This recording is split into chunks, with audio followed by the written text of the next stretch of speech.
Hello friends, नमस्ते, अस्सलाम वालेकुम। और इस उम्मीद के साथ कि आप जहां होंगे हंसते बसते और मुस्कुराते होंगे, आज की शानदार वीडियो का आगाज़ करते हैं, जिसका टाइटल ये है कि संदीप भाई जा रहे हैं एक लंबे सफ़र पर और उन्होंने कहा कि वो जा रहे हैं डिब्रूगढ़ असम से लालगढ़ राजस्थान की तरफ। तो फिर देखते हैं कि ये सफ़र कितना ज़्यादा शानदार है, क्योंकि एक तो बिल्कुल नॉर्थ ईस्ट इंडिया का एंड है और मैंने आज तक डिब्रूगढ़ से आगे कोई ट्रेन जर्नी देखी सुनी नहीं है। और डिब्रूगढ़ तो असम से भी आगे कोई तकरीबन 3 या 400 या शायद 450-500 किलोमीटर दूर है। तो ऐसे में देखते हैं कि नॉर्थ ईस्ट इंडिया का एंड रेलवे के हिसाब से और इधर लालगढ़ राजस्थान में नॉर्थ का एंड, ये कितना ज़्यादा शानदार सफ़र होता है। तो इस वीडियो का आगाज़ करते हैं, लेकिन उससे पहले रिक्वेस्ट है, चैनल पर फर्स्ट टाइम अगर कंटेंट पसंद आए तो वीडियो को लाइक और चैनल को सब्सक्राइब करना मत भूलिएगा।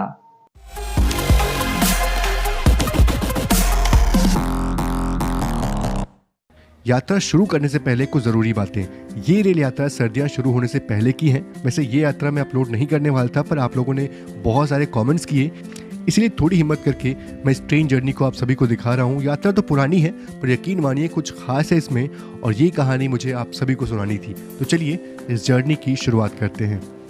तो आज हम भारत की सबसे लंबी डेली रनिंग ट्रेन में यात्रा करने वाले हैं, और ये ट्रेन है अवध आसाम एक्सप्रेस, जो कि चलती है डिब्रूगढ़ आसाम से लालगढ़ राजस्थान तक। और यहाँ से गुवाहाटी तक यही डीजल इंजन हमारी ट्रेन को खींचने वाला है। फिर उसके बाद गुवाहाटी में ट्रेन का जो ट्रैक्शन है वो चेंज होकर के इलेक्ट्रिक में कन्वर्ट हो जाएगा। और आज हम जर्नी करने वाले इस ट्रेन के सबसे हायर क्लास यानी कि फर्स्ट क्लास में। और बहुत दिन से मैं सोच रहा था कि कोई ऐसी लंबी जर्नी की जाए फर्स्ट क्लास में। ये रहा हमारा केबिन जिसमें आज हम यात्रा करने वाले। इस केबिन में 4 लोग जो है वो बैठ सकते हैं। वैसे बात करें तो ये HA1 कोच है, यानी कि आधा जो है वो फर्स्ट क्लास है, फर्स्ट क्लास की सीटिंग अरेंजमेंट है, और आधा कोच जो है वो सेकंड AC का अरेंजमेंट है, आप देख सकते हो। तो अपने तय वक्त यानी कि सुबह के 10:20 पे डिब्रूगढ़ से अपना डिपार्चर हो चुका है। वैसे तो विवेक एक्सप्रेस भी काफ़ी चलती है, यानी कि कई दिनों तक चलती है, एक हफ्ते में, लेकिन ये सबसे ज़्यादा चलने वाली, यानी कि बिला नागा चलने वाली सबसे लंबे दुरानिये की ट्रेन है। 65 घंटे की जर्नी डिब्रूगढ़ असम डिब्रूगढ़ असम से चलिए, सफर का राजस्थान आगाज तक। तो हो चुका है, अब देखते हैं अंजाम कैसा होता है। वैसे तो ट्रेन जो है वो 65 आवर्स लेती है ये सफर पूरा करने में, लेकिन अगर ट्रेन लेट होती है तो ये घंटे जो है वो बढ़ भी सकते हैं। विवेक एक्सप्रेस के 72 आवर्स है। अच्छा, इनके असम से आगे आगे नॉर्थ ईस्ट में कहीं भी इलेक्ट्रिफिकेशन नहीं है अब इस वीडियो और तक। ये जो लाइन आप देख रहे हैं ये निकल जाती है डिब्रूगढ़ टाउन की तरफ। फिलहाल अभी आसाम में है, तो आसाम के चाय के बागान हर तरफ देखने को मिल जाते हैं। यहाँ की चाय तो वैसे भी दुनिया फर्स्ट की क्लास में ज़बरदस्त साफ चाय सफाई है। भी शुरुआत से होने लगती है। और पहले ये हम भी ट्रेन पीते का होते थे। 2AC जो कि बिल्कुल साफ सुथरा दिख रहा है। अभी तो ट्रेन यहाँ से चलती है डिब्रूगढ़ से, इसलिए सब कुछ साफ सुथरा और बढ़िया दिख रहा है एकदम। अच्छी खासी सस्ती भी मिल और जाती बड़ी थी। जल्दी जर्नी का पहला हॉल्ट यानी कि न्यू तिनसुकिया जंक्शन भी हम पहुंच जाते हैं। हॉल्ट बहुत है उसके, विवेक ये हमारी एक्सप्रेस के भी ट्रेन कोई का 50-60 पहला के हॉल्ट करीब है। New Tinsukia junction. और इसको जंक्शन इसलिए बोलते हैं ना क्योंकि यहाँ से एक लाइन निकल जाती है डांगरी और एक लाइन निकल जाती है लीडो की तरफ, जो कि एक लास्ट स्टेशन है। अच्छा, एक और चीज़, ट्रेन को तो करीब 36 साल पहले शुरू किया गया था, करीब 1986 में, लेकिन उससे पहले ना इस पूरे रूट में मीटर गेज का साम्राज्य था। तो काफ़ी देर रुकने के बाद ट्रेन न्यू तिनसुकिया जंक्शन से आखिरकार निकल चुकी है, और शायद लगा था किसी ट्रेन से क्रॉसिंग होने वाली है, पर कोई भी ट्रेन हमें यहाँ पे क्रॉस नहीं हुई। और इस जर्नी में मज़ा तो बहुत आने वाला है। नए नए लैंडस्केप देखने को मिलने वाले हैं। चाय के बागान, पहाड़, नदियाँ और उत्तर भारत के लहलाते खेत भी इसी जर्नी में आपको देखने को मिलेंगे।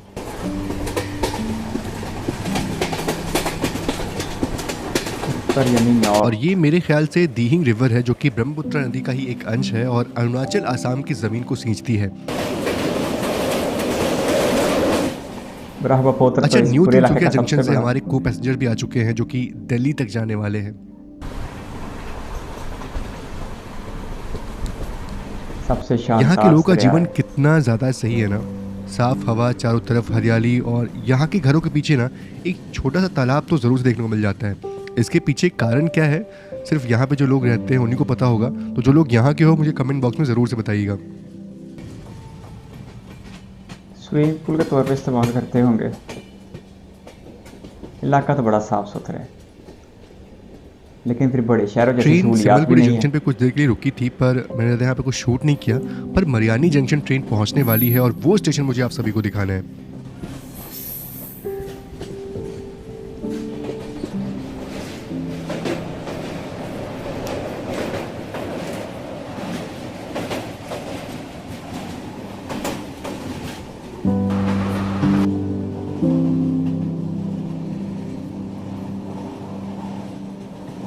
बहुत खूबसूरत खिता है नॉर्थ ईस्ट इंडिया।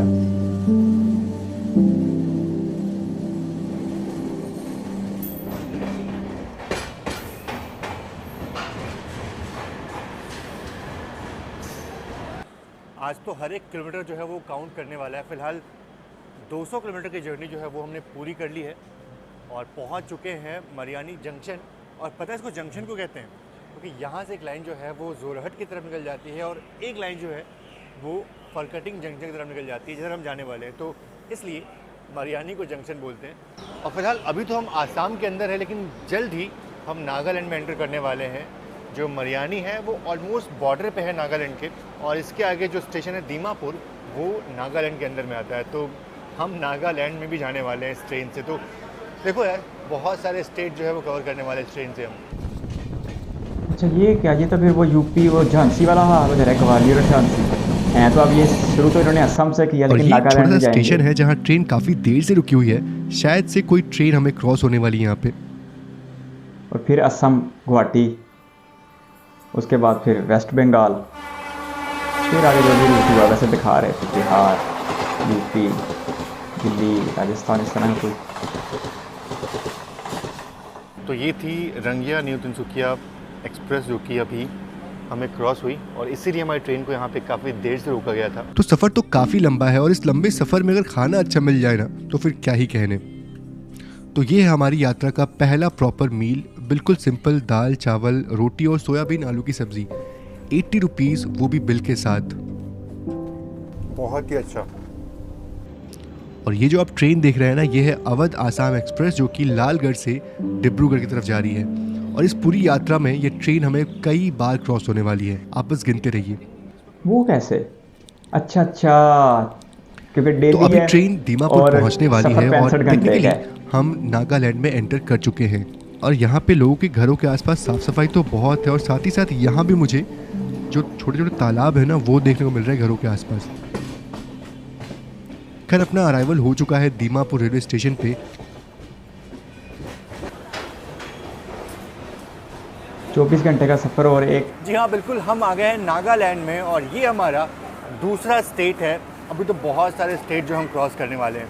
बात करें दीमापुर की तो ये कोई जंक्शन नहीं है, बल्कि ये एक बहुत इंपॉर्टेंट रेलवे स्टेशन है नॉर्थ ईस्ट का। और अजीब बात ये कि अभी तो हमारी ट्रेन नागालैंड में है, लेकिन अभी कुछ ही देर बाद वापस से हम आसाम में एंटर हो जाएंगे। और स्टेशन में मुझे कुछ वही स्नैक्स हाल है आइटम दिख ग्वालियर जाते और हैं, तो झांसी टेस्ट वाला। करने के लिए इन्हें लेता हूँ मैं। तो बात ये है कि इस ट्रेन के इतने सारे हॉल्ट हैं ना कि मैं अगर सारे हॉल्ट आपको दिखाऊं तो लगान मूवी से बड़ी मूवी बन जाएगी, जो कि मैं चाहता नहीं। इसलिए जो इंपॉर्टेंट रेलवे स्टेशन होंगे सिर्फ मैं आपको वही दिखाऊंगा। और दीमापुर के बाद लमडिंग जो है एक मेजर रेलवे स्टेशन है एनएफआर में।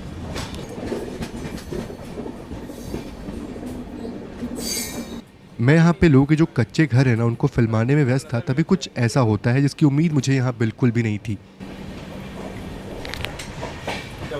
आया छीनने की। सत्य? हाँ, पूछ रहा था। दीमापुर से निकलते निकलते वहाँ के चिप्स जो है ना वो भी ले लिए।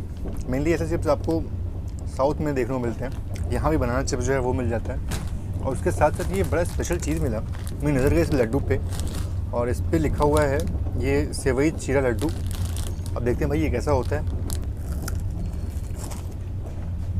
वाकई में अच्छे हैं, ये एक अलग जायका जो है वो आज मिला मुझे। बनाना चिप्स इससे पहले साउथ में और मैं देखी पहाड़ थी। ढूंढ रहा था तो फाइनली दूर से ही पर हिमालय की चोटियां दिखाई दी, पर बस कुछ समय के लिए थी वो। हिमालय तो बड़ा लंबा है, इधर नॉर्थ से लेकर फिर आगे कई मुल्कों को डिवाइड करके। और एक चीज़ है कि मैं यहाँ देखा कि बहुत सारे एलिफेंट जोन के जो साइंस थे ना वो लगे हुए थे, मतलब हाथी जो है वो ट्रैक क्रॉस करते रहते हैं और बहुत सारे इंसिडेंट आपको देखने को मिलते हैं, न्यूज़ वगैरह आपको देखने को मिलते हैं कि हाथी जो है वो ट्रेन की चपेट में आते हैं। वो होता है ज़रूर, इस लाइन में बहुत होता है। खैर फ़िलहाल शाम के 5 बजे हैं और आपको ऐसा लग रहा हो कि 6:30 का वक्त हो गया है, लेकिन सिर्फ 5 बजे हैं। और जैसा कि आप सबको पता है कि नॉर्थ ईस्ट में जो सनसेट है वो थोड़ा जल्दी होता है, सनराइज़ जो है वो थोड़ा जल्दी होता है। 5:40 तक ऑलमोस्ट सन जो है वो डूब जाएगा। 6 बजे तो आई गेस अंधेरा बिल्कुल हो जाता है। अरुणाचल प्रदेश सबसे पहले अभी और भी सूरत लमडिंग गुजरात जो है सबसे वो आखिर, उनसे 2 15 घंटे का मिनट की डिफरेंस है दूरी सनराइज में, एक भारत के अंदर ही। अच्छा, मेरी इस बात से कितने लोग इत्तेफाक रखते हैं ज़रूर से बताइएगा कि ये जो शाम का वक्त होता है ना, किसी भी जगह की खूबसूरती को कई गुना बढ़ा देता है। बिल्कुल, तो इस बात से खूबसूरत 100% शाम में अपना इत्तेफाक अराइवल करते हैं। लमडिंग रेलवे स्टेशन पे हो रहा है। शाम का वक्त तो वैसे ही बड़ा रोमांचक होता है। क्या बात है यार।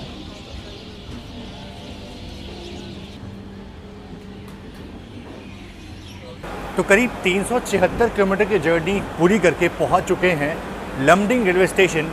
और लमडिंग रेलवे स्टेशन को gateway to the North East ही बोलते हैं, क्योंकि यहाँ से जो असली नॉर्थ ईस्ट है ना वो शुरू हो जाता है।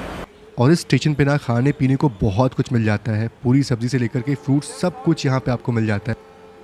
लमडिंग जो है वो जंक्शन रेलवे स्टेशन है, और जंक्शन इसलिए है क्योंकि यहाँ से एक बहुत ही खूबसूरत रेल रूट जो है वो निकल जाता है बदरपुर की तरफ वाया न्यू हाफलोंग। तो कभी ज़रूर से उस रूट पर ट्रैवल करूँगा। फ़िलहाल अभी तो अवध असम में जर्नी चल रही है, लालगढ़ तक ट्रैवल करना है, वापस नॉर्थ ईस्ट आएंगे और ज़रूर से इस रूट को भी एक्सप्लोर करेंगे।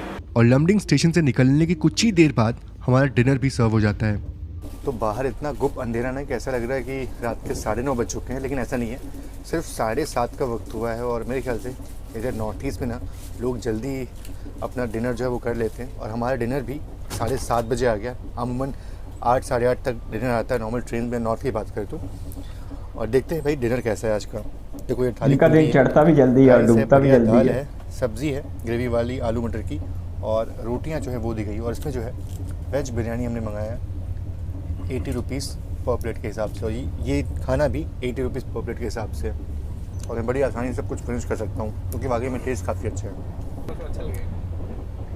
ये गुड़ वाले है ना, इतने सारे ऑप्शन है हमारे पास, तो मैं तो भाई गुड़ वाले लूँगा। गुड़ के रसगुल्ले डिनर के बाद, वाकई यार आज तो मज़ा ही आ गया। इतना अच्छा डिनर, उसके बाद से इतना अच्छा डेजर्ट, गुड़ वाले रसगुल्ले जो कि बंगाल में बहुत फेमस होते हैं, बहुत बहुत सॉफ्ट होते हैं। बंगाली रसगुल्ले भी बड़ा मशहूर हैं, पता नहीं वो ये होते हैं या कोई और। बहुत अच्छी बात है, हमने भी सुना ही है। मैं था कोच के अंदर और ट्रेन जो थी वो चागी रोड पे आके रुकी थी, और अब मुझे लग रहा है कि थोड़ा पहले मुझे यहाँ पे आना चाहिए था, क्योंकि स्टेशन वाकई बहुत ही खूबसूरत था। लोग यहाँ वॉकिंग कर रहे हैं, बैठे हुए हैं। मैं बिल्कुल लास्ट मोमेंट पे आया।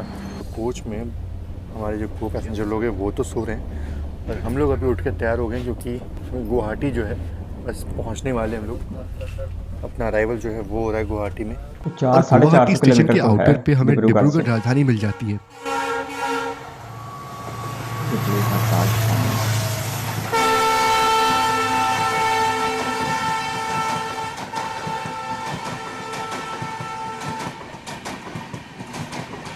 अभी तक असम में फिर रहे हैं, बीच में कुछ थोड़ा सा नागालैंड आया था।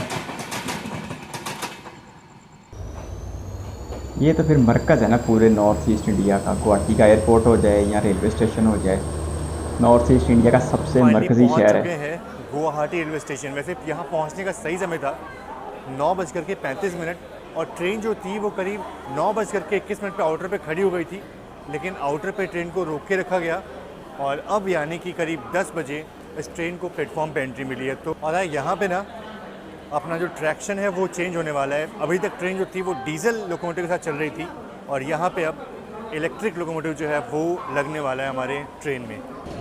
और बात करें गुवाहाटी की, तो आसाम का सबसे बड़ा शहर है ये, और दिसपुर जो कि आसाम की राजधानी है, गुवाहाटी का ही एक उपनगर है। पूरे नॉर्थ ईस्ट इंडिया के लिए तो शहर की मरकज़ी हैसियत है। पर ट्रेन जो है वो गुवाहाटी से निकलने के बाद से जस्ट पहुंचने वाली है कामाख्या जंक्शन। तो चलिए कामाख्या जंक्शन का अराइवल जो है वो ले लेते हैं, क्योंकि ये स्टेशन बहुत इंपॉर्टेंट स्टेशन है। तो आज के दिन में ये स्टेशन दिखाना बहुत ज़रूरी था।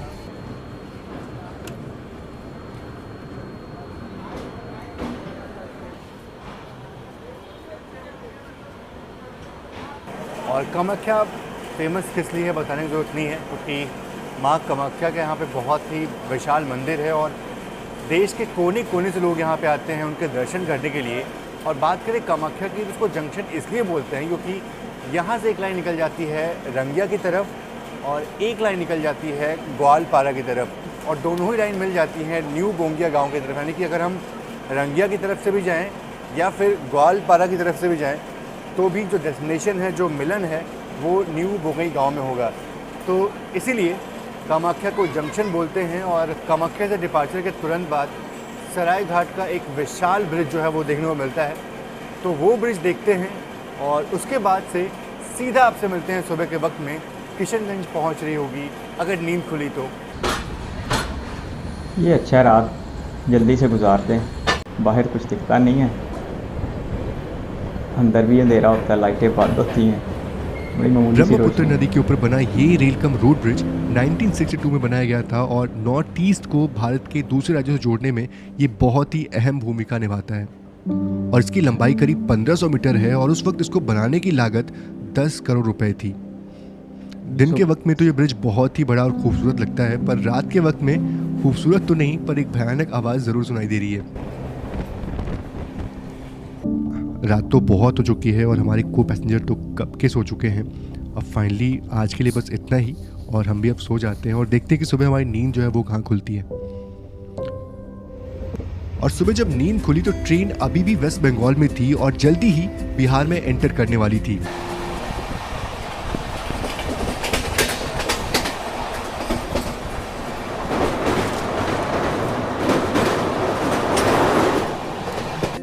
और यहाँ भी कुछ कुछ जगहों पे चाय के छोटे छोटे बागान देखने को मिल जाते हैं। मैं जितनी बार भी बोलूं, पर ये सच है कि अगर भारत की असली सुंदरता को देखना है ना, तो ट्रेन से अच्छा कोई और साधन नहीं हो सकता एक्सप्लोर करने के लिए।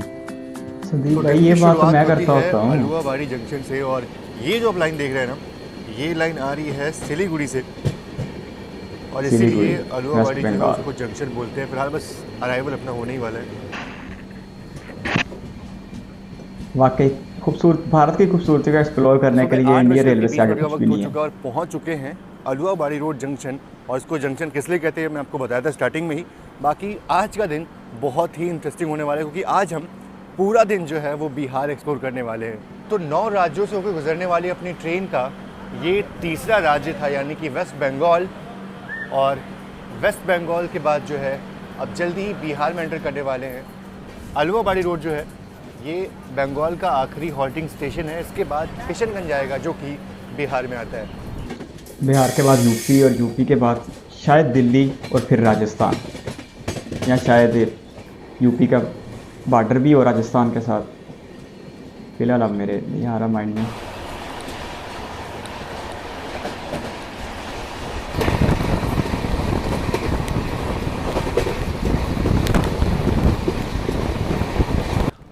और ये कोई बड़ा स्टेशन तो नहीं है जिसका स्क्रिप्ट मैं आपको दिखा रहा हूँ, पर ये वही स्टेशन था जहाँ 2 अगस्त 1999 में एक भीषण रेल दुर्घटना हुआ था, जब डिब्रूगढ़ जाने वाली अवध असम, जी हाँ हमारी वाली अवध असम, ब्रह्मपुत्र एक्सप्रेस से जाके टकरा गई थी और 300 से भी अधिक लोगों की जान गई थी।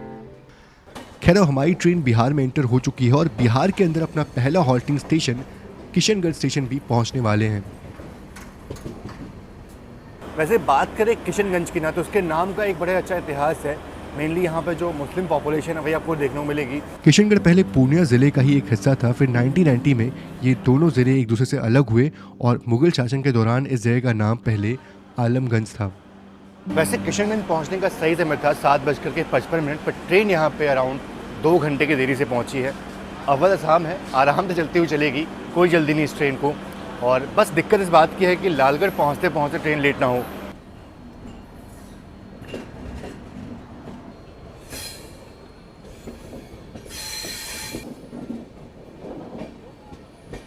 तो किशनगंज से निकलने के बाद अगर आप देखो तो बिल्कुल बांग्लादेश के बॉर्डर से हम गुजर रहे हैं और चारों तरफ अगर आप देखो तो एक तरफ भूटान है, एक तरफ नेपाल है और जस्ट चिकन नेक से हम निकल चुके हैं। अब हम अंदर थे और तभी डिब्रूगढ़ राजधानी हमें क्रॉस करके चली जाती है। राजधानी है ये भी रात में तो भी टकरी है। बांग्लादेश के साथ तो इसका वेस्ट बंगाल का बॉर्डर लगता है। और वो दूर कौन सी ट्रेन खड़ी है? मेरे ख्याल से सिक्किम महानंदा ही होगी। जी हाँ, ये वही ट्रेन है और आज भी ये ट्रेन करीब 2 घंटे लेट चल रही है, पर सर्दियों में ये ट्रेन 8 से 10 घंटे लेट हो जाती है। अवध आसाम भी 65 की जगह चाहे 70 घंटे ले ले, अब तक 2 घंटे डिले हो भी चुका है।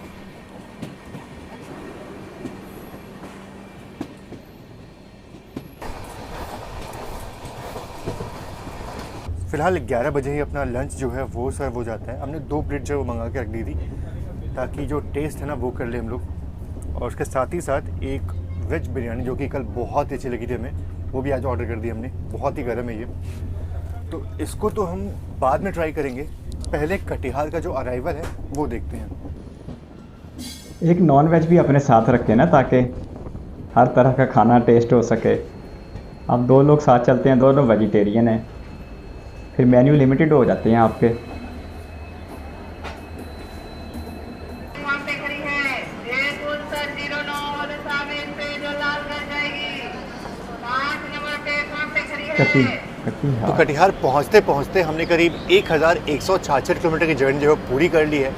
और बात करें कटिहार की तो उसको जंक्शन इसलिए बोलते हैं क्योंकि यहाँ से ना बहुत सारी लाइनें जो है वो अलग हो जाती है। एक लाइन तो जिधर से हमारे यानी कि बारसोई की तरफ से, एक लाइन यहाँ से निकल जाती है मनिहारी की तरफ से, एक छोटी सी लाइन है वो, और एक लाइन यहाँ से निकलती है पूर्णिया की तरफ, और एक लाइन निकल जाती है खगड़िया की तरफ। तो इतनी सारी लाइनें जो हैं वो यहाँ से निकलती है। और तो इस लिहाजे से ये एक बहुत बड़ा जंक्शन है और जितनी भी ट्रेन नॉर्थ ईस्ट की तरफ जाती है ना, उन सभी का हॉल्ट जो है कटिहार जंक्शन होता ही होता है। और बिहार में इंटर करते ही बाटी ना मिले ऐसा कैसे हो सकता है?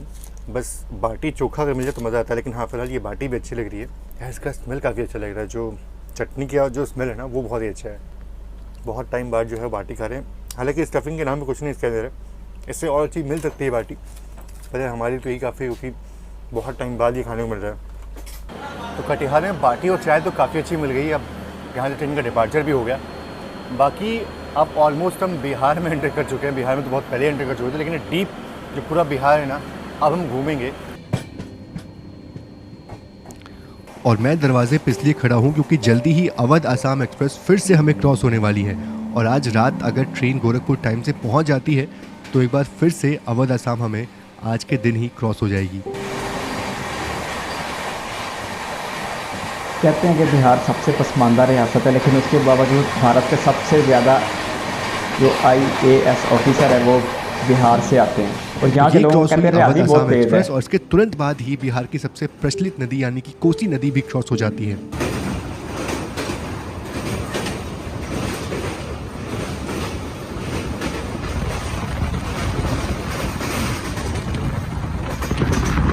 लेकिन अभी इस खित्ते में बहुत डेवलपमेंट की ज़रूरत है। जो कटिहार के पहले ही मिल गया था, लेकिन कटिहार के डिपार्चर के बाद जो है हमने अपना लंच जो है वो खोला है। और ये देखो, हमने बहुत सी चीज़ें वो ऑर्डर की हैं। एक तो 2 थाली ऑर्डर की हमने और एक वेज बिरयानी जो है वो ऑर्डर की है। और सबसे अच्छी बात ये है कि इन सभी का बिल जो है ना, अगर आप मांगो तो आपको मिल जाएगा बिल। और ये याद रखो, तो सबकी प्राइस जो है वो 80 रुपीज़ है। इवन जो वेज बिरयानी है इसकी प्राइस जो है वो 80 रुपीज़ है। तो चलो, अच्छी बात है कि बिल जो है वो मिल जाती है। वाकई में इतना अच्छा खाना अगर ट्रेन में मिले ना तो बाहर से कुछ ऑर्डर करने की ज़रूरत ही नहीं है। और वाकई में टेस्ट बहुत ही बढ़िया है। तो मानसी जंक्शन में अपना अराइवल बस होने ही वाला है। और ये जो आप लाइन देख रहे हैं ना, ये लाइन आती है सहरसा की तरफ से, और बस इसीलिए मानसी को जंक्शन बोलते हैं।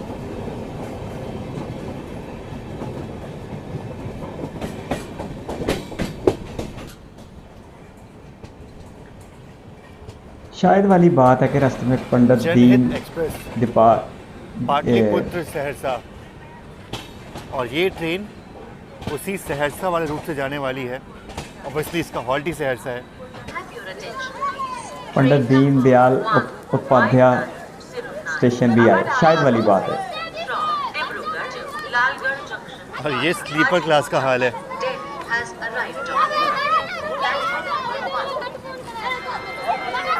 इन्होंने तो ट्रैफिक जाम कर दिया चंद लोगों ने। मैं तो ये सोच रहा हूँ कि स्लीपर में इतना ज़्यादा भीड़ है तो जनरल क्लास में क्या हाल होगा। आओ स्लीपर में चलते हैं, पहले आओ यहीं से चलते हैं। बाप रे कितनी ज़्यादा भीड़ आ गई। कहाँ जाइएगा? दिल्ली जाइएगा। जितने भी अनऑथराइज्ड लोग हैं सबका टिकट जो है कटेगा आज कानून हरकत में आ गया। बहुत कर लिए मुफ्त सफ़र।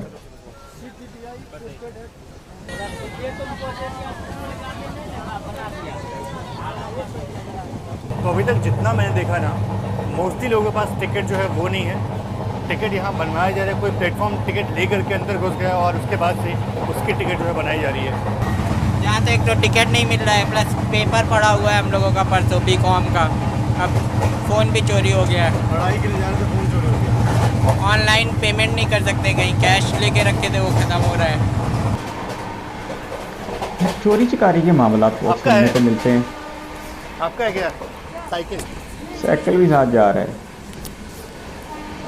मुझे ना अपने बचपन के दिन याद आ रहा है जब ट्रेन में साइकिल जो है लोग चढ़ा करके ट्रैवल करते थे और स्लीपर क्लास में मुझे कुछ ऐसा ही दिखाई दिया। और ये देखिए भैया, इसको ऐसे बांधे, ऐसे कोई निकाल नहीं सकता इसको। क्या बढ़िया सिक्योरिटी है साइकिल की। अच्छा है, तो ये बाहर चलिए बातों जाना में था। खगड़िया स्टेशन भी आ चुका है अभी।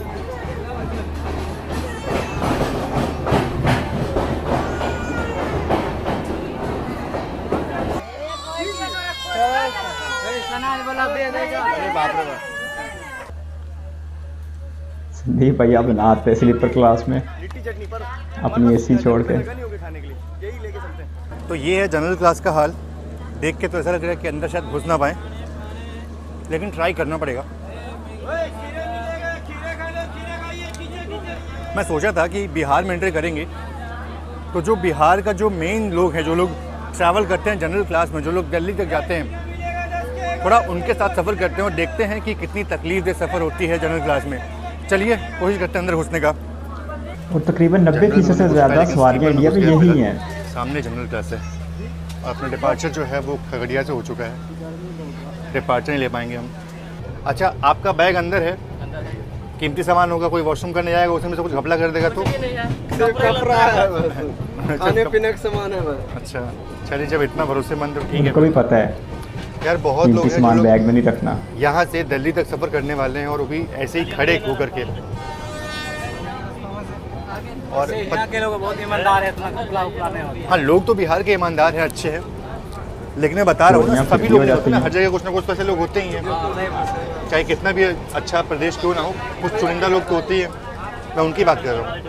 गंदी इसी मछली में यात्रा कर सारे रहे हैं तालाब क्या को गंदा करने वाली। ये क्या कर रहे हैं वॉशरूम में? ये बैग टांग दिए। अच्छा बैग टांगे अपना। अच्छा फिर ठीक है, हमको लगा उसी में यात्रा करिए। नहीं, हम देख रहे हैं कि लोग कितना मजबूरी में सफ़र करते हैं यहाँ पे। वही बस। कहाँ तक जाइएगा आप लोग? दिल्ली तक ऐसे ही जाइएगा? कहाँ से आ रहे हैं? खगड़िया से ही बैठे हैं। यही है जो हमारे करता धरता है। अब हम ये हमें पार करवाएंगे। इनको टेक्निक पता है अंदर घुसने की। चलो भाई, इनके पीछे पीछे क्या कर रहे हो? किसी की तकलीफ के करीब जाओ तो फिर एहसास होता है। बहुत तकलीफ़ों का सहारा जो है वो लेना पड़ेगा। कहाँ तक जा रहे हैं सब लोग? कहाँ तक? गोरखपुर। गोरखपुर तो आ जाएगा रात तक। दिल्ली वाले नहीं है क्या कुछ? ये बढ़िया भैया आपका, ये बहुत ही बढ़िया जगह लेटे हुए हैं, मान वाली जगह। अरे अम्मा, कहाँ तक जाएंगे भैया आप? कहाँ तक जाइएगा? गाज़ियाबाद।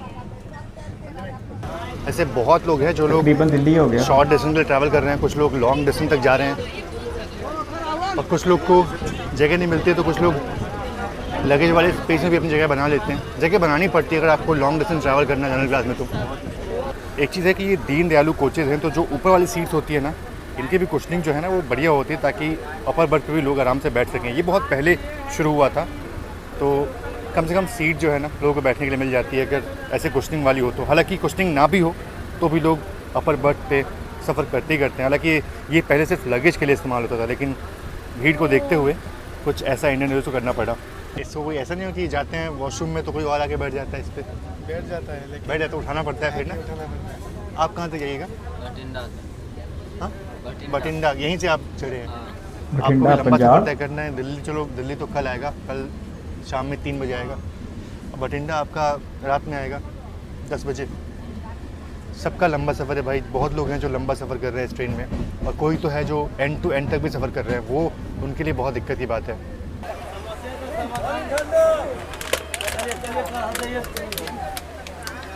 दरअसल मुल्क देर से बहुत ट्रेन बड़ा है, थी लोगों ना, के वो पास रुकी अभी हुई कोई थी। वसाइल कारण नहीं है। ये था कि ट्रैक पे कुछ तो काम चल रहा है। यही पीछे काम चल रहा गाड़ियां था, इस दूर कारण दूर से तक। ट्रेन को बहुत देर के लिए रोका गया था। मुलाजमतें हैं, परदेस है, लेकिन उस दर्जे के वसाइल नहीं है, इसलिए ये सारी मुश्किलात देखने को आती है। फिर ट्रेन है, सस्ती है, तो लोग इसको प्रायोरिटी देते हैं। बसों में तो फिर ये बहुत महंगा काम हो बस जाए। टेस्ट करना, तो टेस्ट कराइए। तो इस तरह के जो पेड़े होते हैं वाकई बढ़िया होते हैं, उन्हें ट्राई कर लेते हैं, वाकई में काफ़ी बढ़िया है। लेकिन ये एक रियलिटी है कि अभी बहुत बड़ी तादाद है और मुसाफिरों की यहाँ जो जनरल इस क्लास में यात्रा आजमाइश से करके मैं यही गुजरते सोच हैं। रहा होता हूँ कि मैं तो बस कुछ घंटों के लिए यहाँ पे हूँ, पर उनका क्या जो रात में भी इसी क्लास में सफ़र करने वाले हैं, कितना ज़्यादा परेशानी से भरा होने वाला उनका ये सफ़र। एक दुनिया, एक सफ़र तो हर एक फिलहाल के लिए एक पहुँच चुके जैसा नहीं हैं है। बेगूसराय, और आपने देखा कि कितनी ज़्यादा भीड़ रहती है जनरल क्लास में। और ये जो भीड़ है ना, ये मेनली एनजेपी तक रहती है। एनजेपी तक तो ट्रेन बिल्कुल खाली रहती है, लेकिन उसके बाद से ये जनरल क्लास जो है वो भरता है। जनरल क्लास नहीं बल्कि स्लीपर क्लास भी काफ़ी ज़्यादा भर जाता है। और ये जो भीड़ है ये पूरा दिल्ली तक रहने वाली है। बेगूसराय से निकलते ही मैं शारीरिक तो नहीं पर मानसिक रूप से थक गया था और वापस अपने कोच में चला जाता हूँ।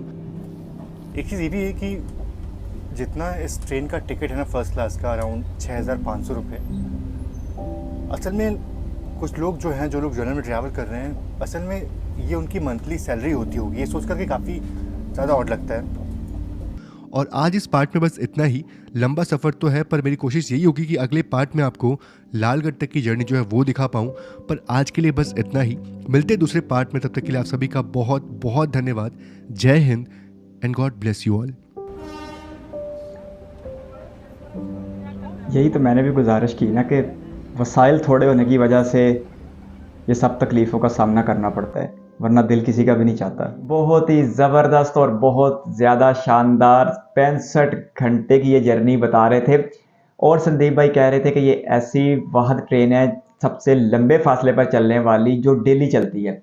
यही वजह है कि अप एंड डाउन होते हैं, यानी कि डिब्रूगढ़ से लालगढ़ आते हैं या लालगढ़ से डिब्रूगढ़ आते जाते एक सफ़र के दौरान 2 या 3 बार भी ट्रेनों का, एक ही ट्रेनों का आमना सामना हो जाता है। और ऐसा इसलिए मुमकिन होता है कि 24 घंटे से ज़्यादा का फासला है और ट्रेन हर 24 घंटे में एक बार चलाई जाती है। खैर, डिब्रूगढ़ से इस सफ़र का आगाज़ किया गया जो बिल्कुल नॉर्थ ईस्ट इंडिया में रेलवे का तकरीबन एंड है। और मैंने नहीं वैसे आज तक सुना कि इससे आगे कोई लाइन जाती हो, जाती भी होगी, लेकिन एक जर्नी देखी थी गुवाहाटी से इधर तक की थी, डिब्रूगढ़ की। तो असम से सफ़र का आगाज़ किया गया। फिर सुबह 10 बजे जब ट्रेन निकली तो उसके बाद रात को जाके लेट अपना 7-8 बजे जाके कहीं गुवाहाटी आया, और बीच में सारा फासला असम में गुजरा। लेकिन ग्वालियर और झांसी वाला हिसाब हुआ बीच में, कभी जिस तरह उधर एमपी और यूपी का सीन चलता रहता है, इधर असम और नागालैंड का सीन चला। कुछ एरिया बीच में नागालैंड का भी आया। और उसके बाद फिर गुवाहाटी में दाखिल हुए। गुवाहाटी जिसे नॉर्थ ईस्ट इंडिया का गेट कहते हैं, पूरे नॉर्थ ईस्ट इंडिया में सबसे मरकज़ी हैसियत रखने वाला शहर है। यहाँ का जो एयरपोर्ट है वो सबसे बड़ा एयरपोर्ट है पूरे नॉर्थ ईस्ट इंडिया में। और जो यहाँ का रेलवे स्टेशन है ये ISO है, इंटरनेशनल स्टैंडर्ड ऑर्गेनाइजेशन से ये मंजूर शुदा है, या उनका सर्टिफिकेट मिला हुआ है इसे, जो कि बड़ी ज़बरदस्त बात है। और सोलर पे चलने वाला ये माहौल दोस्त रेलवे स्टेशन है गुवाहाटी का। और फिर जब संदीप भाई आगे की तरफ चले तो फिर आगे तलखी बढ़ती गई सफ़र में, और जो ज़िंदगी की मुश्किलात हैं वो खुल के सामने आना शुरू हो गई। और मुझे आज बहुत अच्छा लगा कि संदीप भाई को मैंने रेलवे में उस जगह पे बैठ के सफ़र करते हुए देखा जहाँ पर भारत में 90% से ज़्यादा सवारियाँ आज भी सफ़र कर रही है। और संदीप भाई ने जब उन लोगों की मुश्किलात को बहुत करीब होकर देखा तो फिर एहसास हुआ कि कितना ज़्यादा फ़र्क होता है एक अच्छे सफ़र करने में और एक तकलीफ़ों से भरे सफ़र करने में। और जो उन्होंने कहा ना कि ये मैं जो किराया भर रहा हूँ यहाँ डिब्रूगढ़ से लालगढ़ का अच्छी क्लास में AC क्लास में, वो मैं 6,500 रुपया दे रहा हूँ। और जो जनरल क्लास में लोग सफ़र कर रहे हैं ना, उनमें से बहुत सारे ऐसे लोग हैं जिनकी तनख्वाह महीने की 6,500 रुपये है। तो यही बात है कि भारत एक बहुत बड़ा मुल्क है और अभी यहाँ पर गुर्बत बहुत लेवल की है। गो के बेहतर हो रही है, बड़ी तेज़ी से बेहतर हो रही है और हमारी दुआ भी है कि ये जल्द से जल्द भारत और तरक्की करे और लोगों को जो सफरी सहूलियात है वो बेहतर भी हों। लेकिन आज के दिन तक हकीकत यही है कि भारत में एक बहुत बड़ी तादाद है मुसाफिरों को जिनको इस संघर्ष से गुजर कर, इन तकलीफ़ों से गुजर कर सफ़र करना पड़ता है। तो अंदर की दुनिया और है, जो संदीप भाई ने अपनी दुनिया बसाई है इस सफ़र में, वो और है। और जब आप जनरल या स्लीपर में जाते हो तो वहाँ की दुनिया ही बदल जाती है। सीटें तो आप छोड़ दें, दरवाजे के ऊपर भी खड़े होने की जगह नहीं है।